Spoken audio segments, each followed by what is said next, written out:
आमच्या कॉलेजचे सर्व सुशांत पाटील सर आणि त्यांच्याच बर्थडेला कॉलेजमध्ये असलं तगडं नियोजन केलं का नाही. बर्थडे तर दणक्या साजराच केला आणि बर्थडे मुळेच खतरनाक इव्हेंट घेतले गेले आणि कॉलेजमध्ये इतक्या सारे पब्लिक मध्ये मला माझे व्हिडिओ बघून ओळखणारे बरेच जीवाभावाचे माणसं भेटले आणि काहींना ब्लॉग मध्ये पण घेतलंय आणि काहींना नाही घेऊ शकलो. पण तुमचं इतकं सारं प्रेम बघून माझी फिलिंग डायरेक्ट ढगा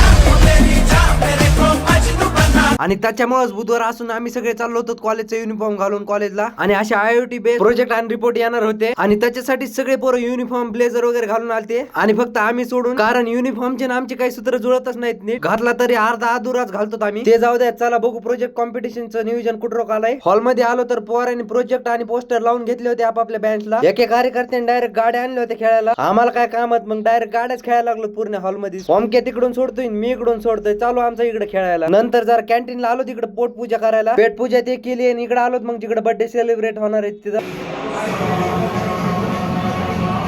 पाहुणे मंडळी बरोबर येतच होती. शेवटी पूर्ण हॉल भरला आणि बर्थडे पण सेलिब्रेट केला. हा ब्लॉग खूप मोठा झालाय, त्याच्यासाठीच राहिलेला पार्ट पुढच्या ब्लॉग मध्ये घेऊन येतो. व्हिडिओला लाईक कमेंट शेअर करा आणि आजच्या महाराष्ट्र दिनाच्या सगळ्याला हार्दिक शुभेच्छा. आणि जात तेवढं मराठी माणसाला पुढे नेण्यासाठी पेजला तेवढं फॉलो करून जा. जय महाराष्ट्र.